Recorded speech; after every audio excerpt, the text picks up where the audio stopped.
ยังอยู่บ่เผลอเอาย่านกันแล้วบ่เฮ้ยลูกกับย่านเพราะลูกย่านคนโลเลยเยอะว่าวันนี้แหละบ่ต้องย่านมาซื้อเผลอเอาให้เพื่อนเอาร้านในเด็กป้ามาปลาขายเครื่องก็เราขายคักกิลีพี่น้องอยู่ทงหน้าเลยกลางทงแล้วก็เฮ็ดแต่โดนระบ่เอ้ยตะกี้คือบ่ท่านเห็นตะกี้เขาเฮ็ดอยู่เทิงนั่นบ้านนี้เขาย้ายลงมานี้ตะกี้เฮ็ดอยู่ตลาดวะตะกี้เฮ็ดอยู่ตลาดได้บอลเป็นโอ้โดยเฮ็ดกับแม่นโอวัลตินชาเขียวได้อยู่ได้มือเล็กมือน้อยป้าถ้วยเท่าไรฮะเจ้าขอโทษถ้วย15ถ้วย20ธรรมดา 15,000 แม่นพิเศษแล้วซะบ้านนอกไปเก็บผักมาจะเอาผักกินอยู่บ่เพอบ่เพิ่นเรียกเอาให้เราถุงนึงเฮาสิซื้อเพอให้เด้อกินเพอได้อยู่แล้วว่า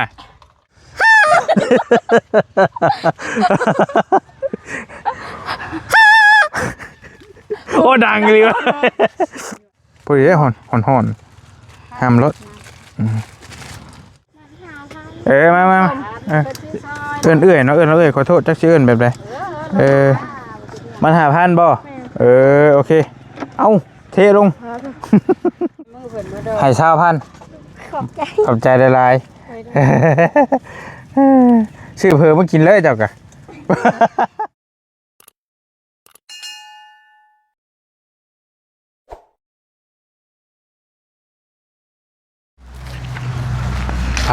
สิมาส่งน้องเพิ่นก่อนบาทนี่พี่น้องตู้เราก็พันปังอยู่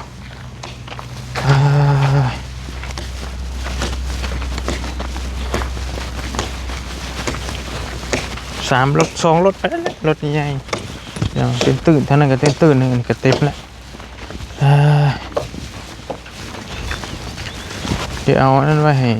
ตู้แล้วนี่ต้มขนมโอ้ผ่าพันเอาเลยบ่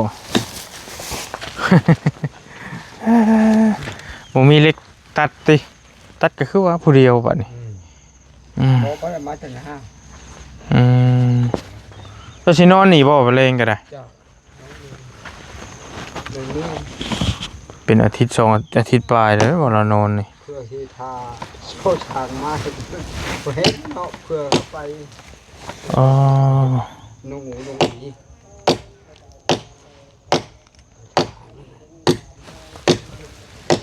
เรานอนเฝ้านี่เลยพี่น้องเฝ้าเล็กนี่เฝ้าปูนว่าสั่นก็ว่าตีเนาะยังมีคนเอาบ่สำนี้ก็ได้ยันไรกับมะปูนเนาะอันนี้เลยมะปูนมะกระพุ้ยเลยเขาสิจบเลย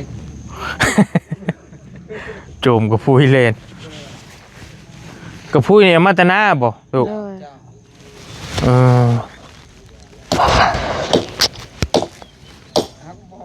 แล้วถอดกระพุ้ยไปป้าวินเทียงเขาก็ได้แล้วอันนี้ก็ไปจมไว้วินเทียงเขาก็ได้แล้วแม่นไรอยู่มันโหลำบากเจ้าหันล็อกพอที่นอนเผาไปหอนมือได้พี่น้อยช่างกับโบยูเลยพอจะมาเห็ดมือใดบ้านนี้ความหมายว่าอันงบก็ยังบ่ทันมีเราจะอยู่ในใดเราเห็ดเตียงไหมอันนี้ติเราเองเราพอได้นอนบ่นอนอยู่นี่เลยบ่ความหมายว่าเห็ดกินกันอยู่นี่ป้าเอาเมื่อเอาบ้างเอาอย่างได้เอาไว้ให้พอแล้วต้มยังกินกันเอาไว้ให้พอแล้วกินใจเด้อพอแล้วต้มกินก็จะกินโบราณแล้วคนเดียวแล้วนี่เด้อตู้เด้อไว้กินแมลงเด้อจะจีเอายังไว้ให้ป้าเอาครับพี่น้องเอ้ยจะส่งน้องหน่อยเพิ่นก่อนเดี๋ยวจังว่ากันตัวเราก็พันปังปิ่งอยู่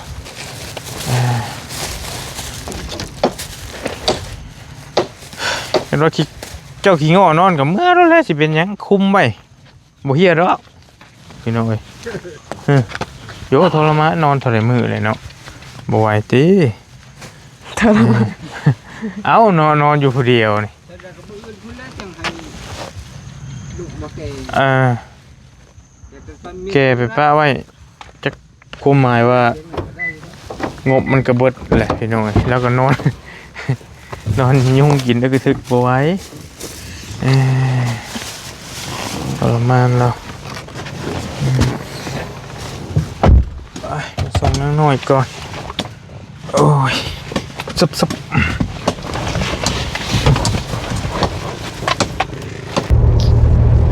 พี่น้องเรียนมาส่งน้องเพิ่นก่อนกินยาและลองเบิ่งหมอก็ไปหามาแล้วดิกินแล้วได้พี่น้อง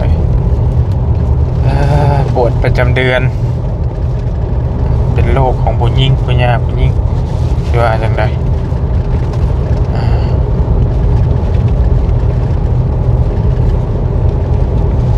ซับแล้วก็หอนมันไว้อยู่บนน้อยไว้อยู่บ่ ได้เยอะ ยกยอรถฮอนสุดแล้วคนเจ็บคนเป็น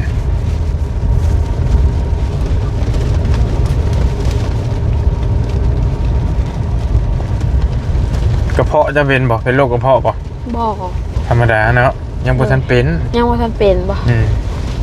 ถ้าเรากำลังอดเข้าอยู่เด้ อืม ยังหรือว่ายังว่าท่านเป็นบ่เลย อาหารรสจัดอหย่างต่าง เลยอาหารเข้มบ่ ๆอาหารเค็มอาหารเผ็ดกินข้าวบ่ตรงเวลา เลย เครียด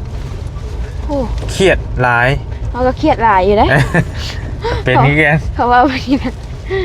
มันก็คู่คนหั่นแหละมันมีเรื่องให้ เลย กลุ่มใจมันก็เครียดคนเฮา เลย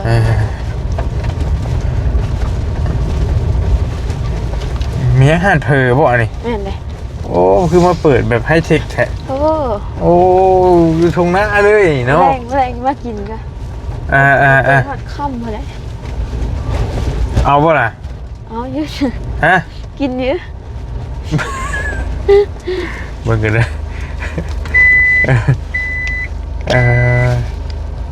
มาตามมึงจอดก่อนยันว่าบ่ไหวก็ได้ว่าสิพามันส่งอย่าว่าเจ้ากินเพอก่อนเนาะกินก่อนบ่หรือซื้อมากิน กินก่อน เออ ซื้อมากินซื้อมากินกันได้ กินแล้วยังกินยาฮะความหมายป่ะพี่น้องอยากให้น้องเพิ่นท่านกินข้าวแรง ข้าวเช้าแล้วก็ได้ปะ ข้าวเช้าบ่ท่านกินครับ ย่างท่านได้กินเบิดมือเลย หัดเพลแล้วฮะก็เปิดได้พังช่วงบ่ เปิด กี่ผู้ท่านเห็นบังถอยไปบังกันถอยมากยังเราสิวะ แต่ไม่กินเพอนางเพิ่นอยากกินเพอนางอิ่วอยากกินเพอ จัดไว้อะไรเงี้ย ฮะ อุ้ยเจ็บตึก ไปกินเพกินเพกินเพลงพ่อ มีเพลงครับ ไปยังอยู่บ่เพเอาย่านกันแล้วบ่เฮ้ย ลูกกับย่านเพราะลูก ย่านคนโลเลยเยอะว่าวันนี้แหละบ่ต้องย่านมาซื้อเพมาซื้อเพเอาให้เพลิน เอาร้านในป้ามาป้าขายเครื่องก็ เราขายคักกิลีพี่น้องอยู่ตรงหน้าเลย อยู่กลางทงแล้ว ป้าเฮ็ดแต่โดนระบ่เอ้ยตะกี้คือบ่ท่านเห็น ตะกี้เขาเห็ดอยู่เทิงนั่นป่านนี้เขาย้ายลงมานี้ ตะกี้เห็ดอยู่ตลาดวะ ตะกี้เห็ดอยู่ตลาดได้บอลเด็ด โอ้โดย เห็ดกับซาตา อ๋อสตาร์เฮ็ดน้ำ แมน เอาสาวเลยนั่นแหละเนาะตะกี้เห็ดกับซาตาเห็ดกับน้องตะกี้ โดย เดี๋ยวนี้เพิ่นไปตัดอ้อยเลยเห็ดคนเดียวแบบ สตาร์บ่นุ่มหันแต่ว่า แมน อันบรรยากาศดีเลยพี่น้องเอ้ยแต่ว่ามันก็ขี้ฝุ่นจังน้อยหั่นแหละกันว่านั่นก็ได้ ยากแต่พูดนะ นี่เรามีกาแฟบ่ลูก เบิ่งเห็ดเอง โอวัลตินบ่นี่ แมน โ โอวัลตินชาเขียวบ้านเฮา เฮ็ดไปพออยู่อันเอาเงินเด็กน้อย น้ำอิหยังวะน้ำสโลแม่นบ่สโลนมน้ำสีชมพูเจ้าใส่ถ้วยแต่ว่ากินนี่แต่ว่า บ่สะทง เอาแล้วใส่ถ้วยให้ได้ แย่งงานแย่งตอนบ่ล่ะ กินรถไปยังทำรถไปยังอะไรจังกินอันนี้เลย อย่ามันโดน ฮะ อย่ามันโดน อย่ามันโดนอ้ายหรืออย่ามันโดนเจ้าฮะ ยันโดนอ้าย อย่าโดนอ้ายแล้ว บ่โดนดอกบ่ไปยัง อย่าพาจะกินเบิดเนาะ ก็ดีแล้วนะกิน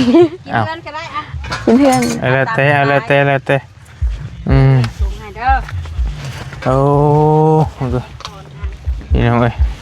บรรยากาศดีเนาะพ่อขายได้อยู่ดิไง บ่ได้อยู่ ได้ ได้มือเล็กมือน้อยป้าบ่ได้ป้า ถ้วยเท่าไรฮะเจ้าขอโทษ ถ้วย15ถ้วย20 ธรรมดา 15,000 แม่น พิเศษและ ธรรมดาบ้านนอก โดย20,000ว่าหาบ่ค่อยยังมีแล้วนะพี่น้อง มี เอ้ย ไหน มีแต่อยู่นี่แหละมีนะ อยู่ในเมืองชลายมันก็30บ่35อย่างสินะ40 พอดี 50 เดี๋ยวอยู่พี่หันโอ้ยมันบ่พอ คือว่าแล้วบ้านนอกเฮาขายเพลงก็บ่ได้ซื้อเข้าใจให้สิซื้อนำมัน4-50พันว่า นอกเฮาแหละมันลุกได้ เฮ็ดไป ดีแล้วพี่น้องเอ้ยบ่ได้ซื้อนมลูกนี่ เอื้อยชาวต้าบ่เจ้านะเอื้อยแท้ๆนี่เออ ตะกี้ก็เฮ็ดน้ำกันตะกี้เพิ่นเฮ็ดจามมาก็เฮ็ดเพ้อ โดยข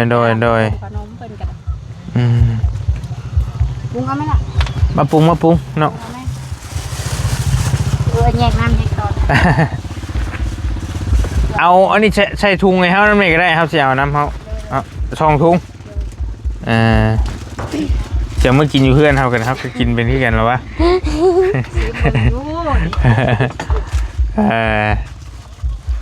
เอาเราบ่ต้องเฝ้าใจเย็นเย็นๆไปเฮาว่าอยู่รถไถถอยมานี่เนาะว่าพากันปบแหละ เอาแสดงว่าแท้มาส่งนางอิ่วเพิ่นมาแต่เฮือนเพิ่นพุ่นแหละเราจะเข้ามาส่งในบ้านเลยเห็นเอ้า เดี๋ยวเพิ่นมานอนบ้านบ่ โดยแต่เขาคือบ่เห็นมาแต่พัดเราถือว่าอากาศคักดีหลีพี่น้องบรรยากาศกันเฮ็ดอยู่ในพุ่นให้คักผู้ มันจะบ่มันไกลขี้พุ่นแน่นะแต่มันช่วงนั้นมันก็ลงลุ่มที่เนาะขี้พุ่นก็ได้ เอาเช้าเลยนะบ่าเนาะ เด้อเช้าหั่นแหละ2ถุงเป็นไงเอาแล้ว ตู้นคือแบก บ่อันโทรศัพท์เราสายเข่าเลย 3เถื่อที่เถื่อเลย เขาเปิดอุ่นนะคะซื้อหลานซื้อดีอ่ะ เจ้าเคยกินอาหารเราอยู่บ่นี่ บ่เคย โอ้ ลองมึงเด้อ คน เบิ่งเอาเด้อล่ะเด้อจะปรุงเด้อยันน้ำมันลงก้นแล้วก็สิว่า น้ำมันลงกด ถูก เออ ปกติเอามันลงก้นหม้อนะ มีตู้แล้วมาใช้ตู้มาแต่ทราย มันไปเก็บผัก ตู้มาจะเอาผัก กินอยู่ว่าเพอ กินบ่เพิ่นเรียก เอาให้เราถุงหนึงเฮาสิซื้อเพอให้เด้อกินเพอได้อยู่แล้วว่า เอาพักเมื่อยังน่ะ จำเจียวผัก โอ้เอิ้นพักหยังได้เลยอันนี้ ผักเป็นหู โดยเอาให้เล่าก่อนก็ได้เมื่อกินมื้อแรงพี่น้องเอ้ย เอาเงินแล้วก็ได้ โดยบ่ ไปทางหนาวก่อน บ่ไปยังเอาบ่ได้เท้าแล้วเรามาเจาะควายล่ะ บ่นั่นบ่ บริน่ะเอาซองเนาะ เจ้าเอาสองเจ้า ถุงนึง เป็นได้ปรุงรสชาติได้ เผ็ดหน่อยนึง เผ็ดหน่อยนึง ส้ม แต่อ้ายบ่ใส่พริกเลยกินเพออยู่ใส่ก็ยังกัดเอาใส่ยะ แม่นเลย สิใครกว่าจะแล้วแต่ผู้มักเนาะแต่ลุงเฮิมนี่โว้ยบักพริกขั่วเราเฮ็ด ต้องโอ้โหแสบลำไส้บอกว่าแล้วจ้ะก็ว่าได้คำมาว่ารถผู้ใดเขามารถนั่งอิ่วบ่แนมอยู่ได้ เนมอยู่ ตึงอยู่ตัวว่ะสบายเนาะตัวมีคนมาชม สบายเลยอันดี นั่งอิ่ว น้ำมันกับบริเก็บมันจะกีบสบายโคตรสบายชื่อเพอให้พ่อมีน่ะ น้ำมันแพง จะกินช่ำใดแล้วเอาน้ำมันกี่ลิตรละ40,000เลยได้นี่เห็นนะถือว่าผมกว่าลิตรละ40,000เอาอีหลีจะไปชื่อเบิ้ง3จะบอกอะไรเงี้ยบ่ชื่อแล้วค่ะกระเจ้าเติมแล้ว40,000เบาลายให้ 37,000 4 ลิตรตะกี้ลิตรละ20,000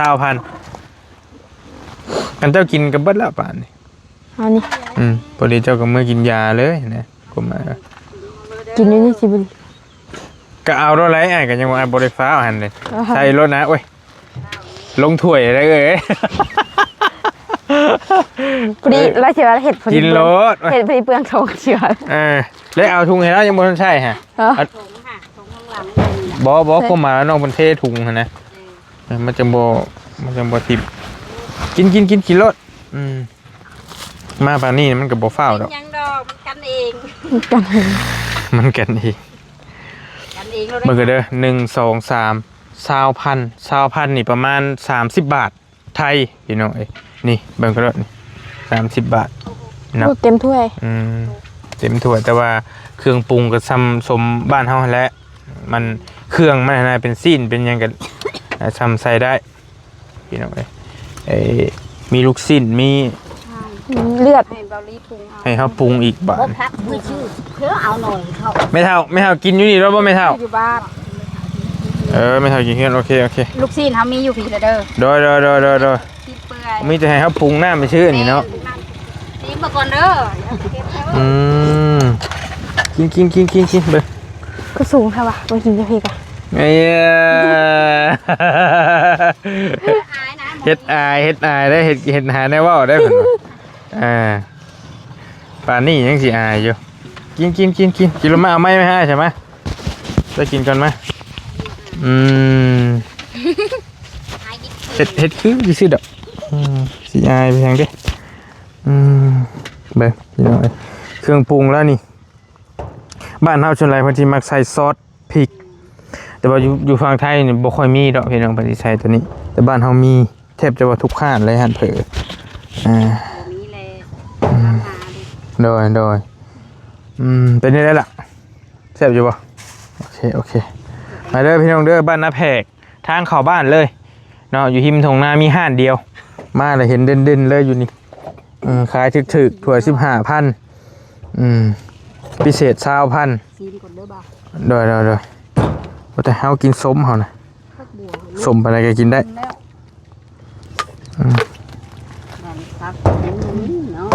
เท่าน้ำลังพักหัวกับวัดก็ยังว่าให้ละยังก็มืดมื้อนี้สลอกจะลัดยังจะพักเสริมยังว่าให้เราก่อนก็ได้ยังดอกยายนี่นะไปให้เราอยู่เป็นมือคอยบ่มีไผแล้วตะกี้คนนี้โอเคปรุงเรียบร้อยพี่น้องเผลอบ้านเฮากี้แต่ข้าวที่เจ้ามาสัมภาษณ์สตาร์ข่อยอ้ายแล้วข่อยบ่กล้าข่อยว่าคันมีเจ้าอยู่ใช้ตะกี้เจ้าอยู่ใช้ตะกี้นะเฮาเฮ็ดงานอยู่สวรรค์อยู่สวรรค์โพขายแล้วก็เวลาเจ้ามาสัมภาษณ์แล้วบอกเด้อว่าไปสิลีเอาบัดนี้บ่มีคนแทนก็จำเป็นแล้วเก็บป้าตามภาษาบ้านนอกเฮานี่แหละเนาะเบาโดยได้อยู่ดอกพี่น้องเนาะมันมีอยู่2บ้านทั้งบ้านน้อยบ้านใหญ่ทางผ่านนะพี่น้องเราก็ได้ตลาดตะลีกับขายอยู่นี่แหละเจ้าเลิกตลาดโดย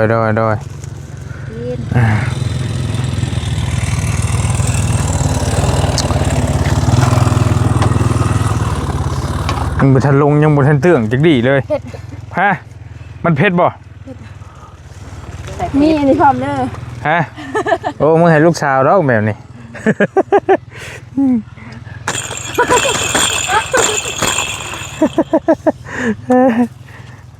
เจ็ด พอเฮงเจ้าลืมหัวเจ็บท้องบ้านนี่พอดีได้หอนห้ามรถสุดใส่เพชรเนาะมีอันนี้น้ำพี่น้อง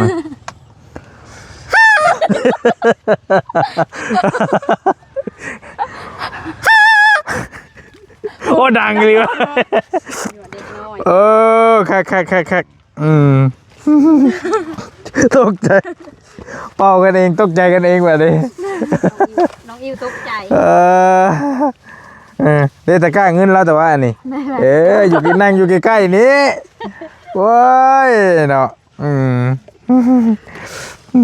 แต่ว่าเข่ากระเป๋าลายใบไปจักเดี๋ยวพ่อเพิ่นจะมาเป็นนั่งมองสูงง่ายมาหมองต่ำมันว่าอย่างว่าง่ายมาใกล้เงินนี้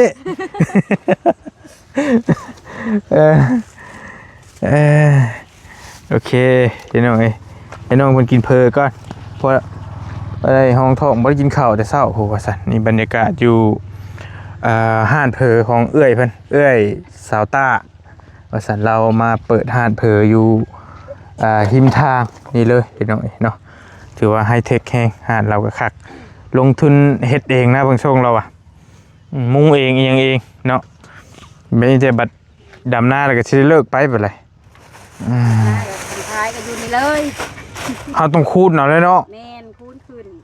ดินหน้าเจ้าเองแต่ว่าแมนใครอยู่แล้วสินะเลยขายจามขายยังอยู่นี่เลยโอเคมออยู่มอเขาทาอยู่มันแปะทางเด้พี่น้องกลค่าขายสิประมาณนี้ละได้ยี่ดอกขี้มูกแตกเลยทั้งนั้นเลยจังมันหา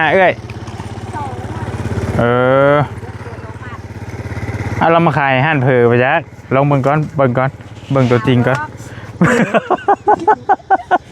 มาเท่าไรมาเท่าไรมาเอื้อยเนาะเนาะขอโทษจักชื่อแบบไรมันหาพันบ่โอเคเอาเทลงเอากินกับเพอแซ่บเท่าไรห้าวรถไปก่อนเอาเงินให้ก่อนรุ่นนี้ห้านนี่บ่มีไผรุ่นเราขาย5,000พี่น้อง5,000กีบเอาขึ้นเลยมือเพิ่นมาเด้อให้20,000ขอบใจหลายๆชื่อเพอมากินเลยเจ้ากะ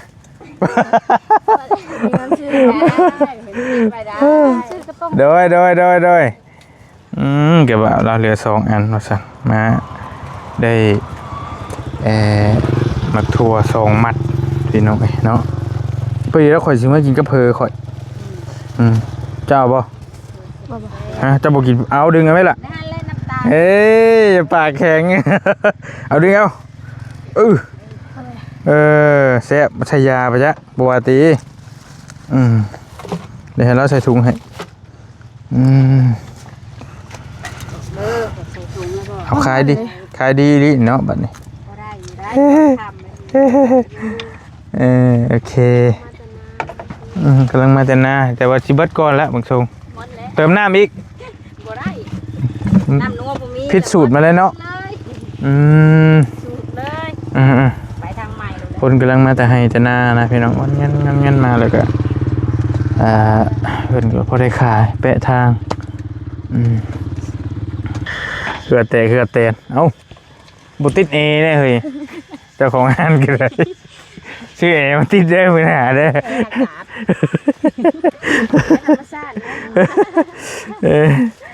บ่ได้หน้าห้อนเลยต้องติดเอ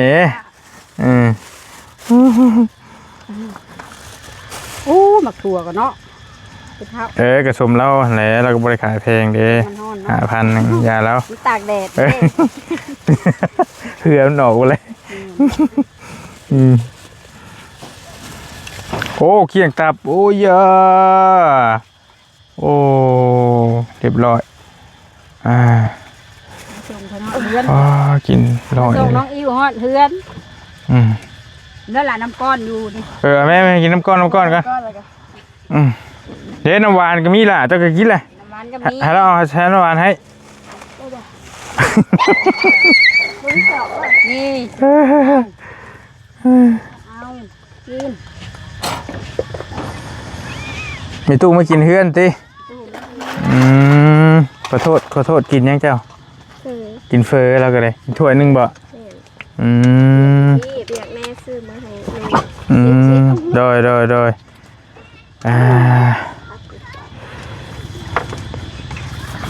โอ้ยทานข้าชั่วข้าวนะเราก็เลยพี่น้องเอ้ยใส่เสื้อฟางมัดเอาก่อนเป็นลุมอยู่มันยังบ่ถาวรแต่ว่าก็เอาห้องน้ำไผ่ห้องใส่ไผ่น่ะไผ่น่ะ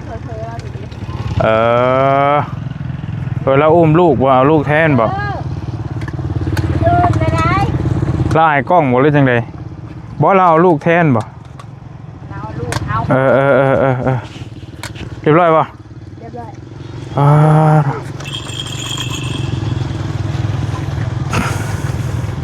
เท่าไรเอ้ยไล่รถของล่าพูดเรามาใหม่นะแกไล่บนรถเฮาสิเลี้ยงดอกผู้นี้เด้ผู้นี้น้ำ2ถ้วย ตัวนี้เซตมี30บอกไปถึง15 โอเค ตัวนี้เซน10ถูกบ่ 110,000จากแล้วเอ้ยไล่รถ เซน10,000 โอเค ไปต่อปดเลยแบบนี้ โอเคเฮาใช้ของเฮา นี่ เสียนซาวบ่ทอนกะยามันขอบใจบ่เป็นหยังโดยขอบใจได้หลายบ่เป็นหยังกินแซ่บๆเด้อไปก่อน เผ็ดแห้งนะน้องอิ๋ว โอ้น้ำตาแตกมีพัดลมให้ดีน้องอิ๋ว ติดเนเด้อบืนเด้อ ไปเฮ้ยพี่น้องมาอุดหนุนเฟอละอยู่หิมทางกำลังระวังมาส่งนางน้อยกันไปเอาเมื่อ ให้เมื่อน้ำบ่ให้เมื่อน้ำทางหาหมองไว้กันซับไปกำลังสีฮอดเฮือนนางอิ่วเพิ่นพี่น้องส่วนลายเขาเจ้าห้องน้องน้อยในบ้านนี่คือนางอิ่วแม่นบ่น้องอิ่วได้พี่น้องน้องอิ่วน้องสิอิ่ว นะแบบอีเตี้ยก็มี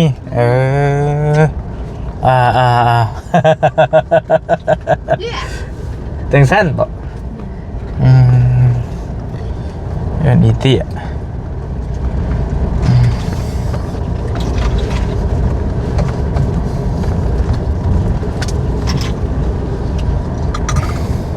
โอ้กินน้ำแข็งไข่กบขั้ว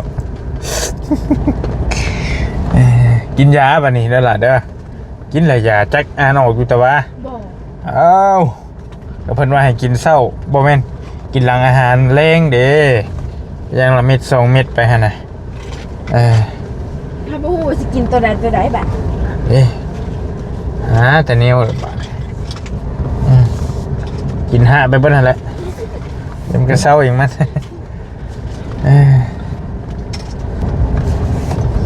จุบจับอย